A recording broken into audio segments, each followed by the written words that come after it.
The internet has been talking about Taylor Swift and Billie Eilish a lot in the last 24 hours. There's been conversations surrounding whether or not Billie supports Taylor, and also talks of if Taylor is trying to sell more variants of her new album, The Tortured Poets Department, in order to stay on the top of her charts and beat out Billie, since selling more copies increases where you are. The two of them are currently challenging for the top spot on the Billboard album charts with their latest records, The Tortured Poets Department and Hit Me Hard and Soft. And people believe that things have gotten quite petty as they compete for number one. Now, I'm simply just here to tell you guys what's spread around online, what's come out from people close to them, interviews, and then you can judge the situation for yourself. Conversations surrounding whether or not Billie and Taylor were on good terms started back in March, as Billie and her mom did an interview with Billboard where they talked about how wasteful it is for artists to come out with multiple variants of their albums just to try and chart. Billie said, "We live in this day and age where for some reason it's very important to some artists to make all sorts of different vinyl and packaging, which ups the sales and ups the numbers and gets them more money and gets them more." Her mom said, "Well, it counts towards number one albums." Billie says, "I can't even express to you how wasteful it is.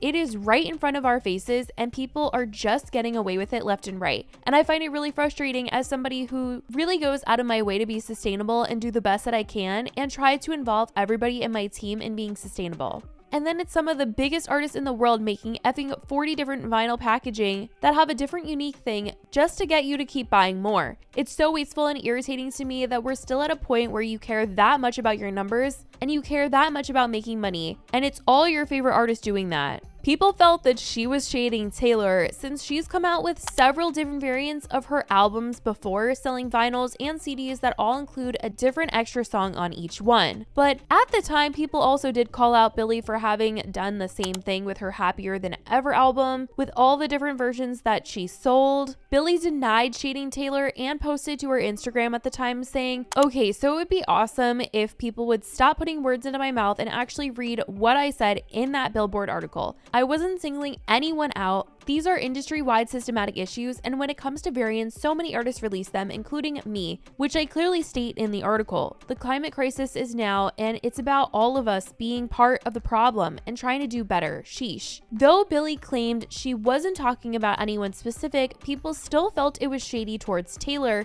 and this week, there's been several more times where people have accused Billie of shading her. And it doesn't help that Swifties were about to uncover several tweets from Billie's manager, who hasn't had the best things to tweet about Taylor. In a now deleted tweet from back in 2014 during the Grammys, he had tweeted, "Please sit down, Taylor Swift. It's not about you, and you don't know this song. #millennials." And this week, he was said to be liking tweets about Taylor trying to ruin other artists' chances of being number one by selling new variants of her album. He was also seen allegedly retweeting tweets like this one that says, "Taylor Swift breaking her neck, doing everything to prevent other artists from shining." Noting that in June of 2017, she put her entire discography on Spotify when Katy Perry's album came out, and that in January of last year, she dropped new album versions of Midnights to block SZA, as SZA's album was predicted to be a number one for a fourth week, and then claiming that Taylor dropped new digital versions to block Billie as her new album Hit Me Hard and Soft has just come out.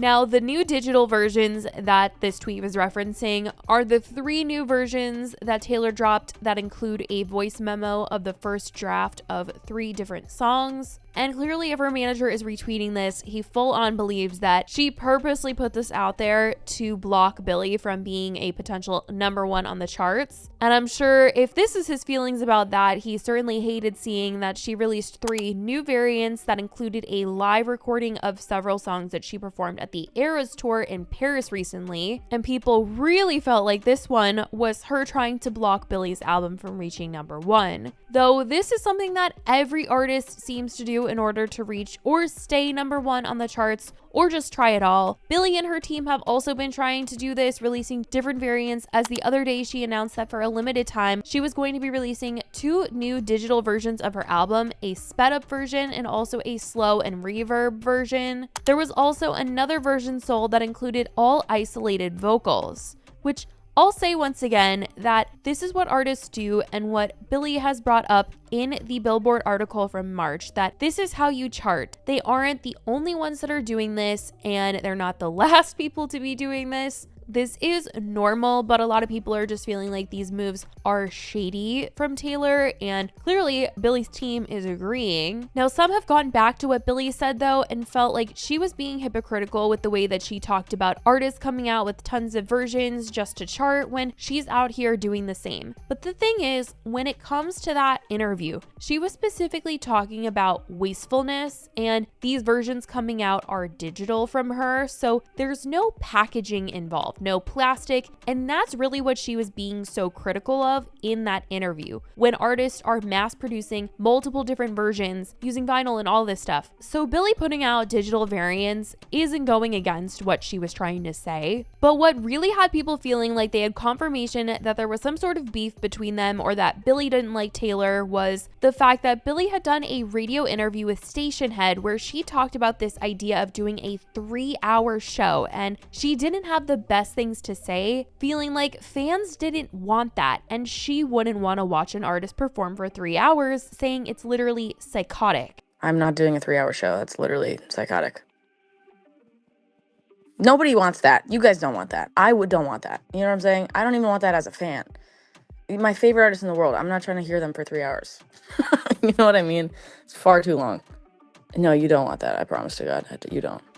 Now, with the Eras tour being 3 hours, this already swirling rumor that Billie might have previously shaded Taylor just amplified. Fans came to Taylor's defense on Twitter, making note that although Billie might not think people want a 3-hour show, there clearly are Taylor Swift fans who are wanting to see her show, even if they're standing outside of the venue. And now Beyonce fans have entered the chat because she is also putting on a 3-hour show for her fans. One user said, "This is just so disrespectful to Taylor and Beyonce, who literally put everything into their tours. They are artists who love their job, love performing, but somehow that's psychotic." But someone else was quick to bring up the past when Billie had previously praised the two artists, calling them untouchable superstars. And this was last October that she had said this to the LA Times. She said, "I find it really hard to play stadiums," Eilish said. "Beyonce and Taylor Swift are untouchable superstars. The fact that they can put on a show that long and it's filled with so many incredible moments is really amazing. I don't want anyone to think I'm ungrateful about playing stadiums, but when you go to one, there's nothing in you that thinks that the artist knows you're there. I want the crowd to know I am seeing them with my own eyes."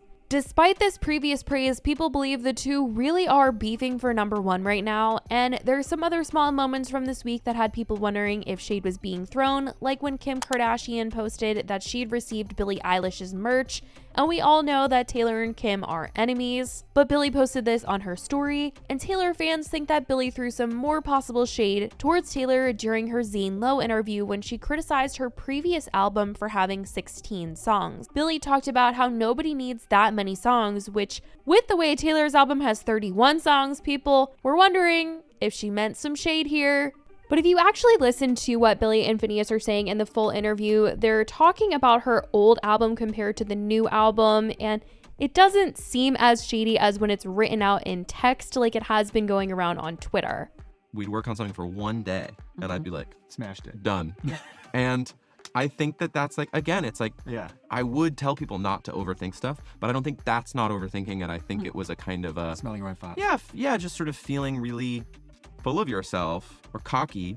Which I think it can be fine. Again, it's totally fine. It's just that I think for that one, we just didn't put that much into We didn't it. push Like, ourselves in a way. That's why there's like 16 So nobody many needs songs. that many songs. Now, people noted that Taylor might have tried to combat Billie's Billboard article from March when she released a new version of her song Fortnite this week featuring Blondish. An extra remix helps boost chart position and counts towards overall sales. Some believe it was a strategic move to have the song remixed with Blondish, as she's an environmental activist along with being an artist, and she founded a non-profit charity called Bye Bye Plastics to eliminate single-use plastics in music venues and events, and so this might have been quite the move from Taylor. The whole situation is such a mess, with fans defending their favorites and waiting to see what happens when the numbers roll in.